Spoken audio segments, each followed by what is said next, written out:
నమస్తే అండి. Welcome to Sahasra logs. ఈరోజు పీతల కర్రీ చేస్తున్నామండి. ఒక 5 ఉల్లిపాయలు తీసి వాటర్లో పెట్టాను. పీతల్ని డొప్పలైలాగి కాళ్ళు చితక్కొట్టుకొని అంతా శుభ్రంగా కడుక్కున్నామండి. ఉల్లిపాయ పేస్ట్ ఇది. ఉల్లిపాయలని పేస్ట్ చేసాం. పచ్చిమిర్చి ఒక 6 వేసుకున్నాను. ఆ పెనం పెట్టి అందులో ఆయిల్ వేసి కొంచెం ఎక్కువే పడుతుందండి. ఉల్లిపాయ ముద్ద వేస్తున్నాను.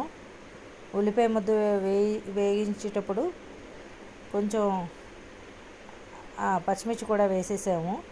వేసేసాక కొంచెం వేగనివ్వాలి. బాగా వేగిన తర్వాత అందులో అల్లం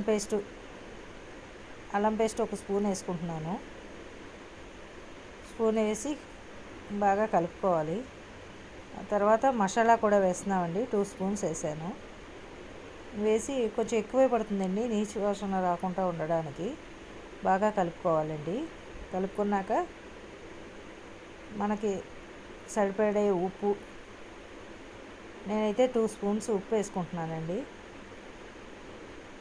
ఉప్పు వేసి కలిపి ఇది బాగా వేగిన తర్వాత కారం వేసుకోవాలండి. ఆయిల్ పైకి వచ్చేంత వరకు వేయించుకోవాలి.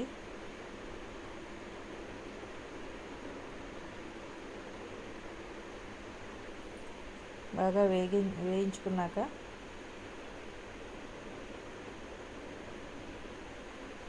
కారం వేసుకోవాలండి. మీ కారాన్ని బట్టి మీరు ఎంత పడితే అంత. నేను 2-3 స్పూన్స్ వేసుకున్నానండి. కూరకి సరిపడే అంత.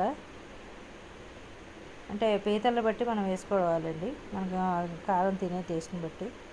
బాగా వేగిన తర్వాత పీతలు శుభ్రం చేసుకొని ఉంచుకున్నాం కదండి, డొప్పలోది కూడా తీసుకొని వేసుకోవాలండి. ఆ డొక్కులో ఉంది కదా, అది శుభ్రం చేసి శుభ్రంగా కడుక్కోవాలండి. అది టేస్ట్ వస్తుందండి, గ్రేవీకి ఇగురికి టేస్ట్ వస్తుంది, బాగుంటుందండి గుడ్డు.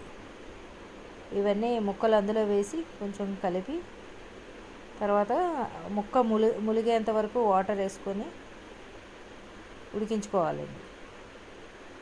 అంటే కూర దగ్గరికి అయ్యాక వాటర్ వేసానండి. బాగా ఉడికిన తర్వాత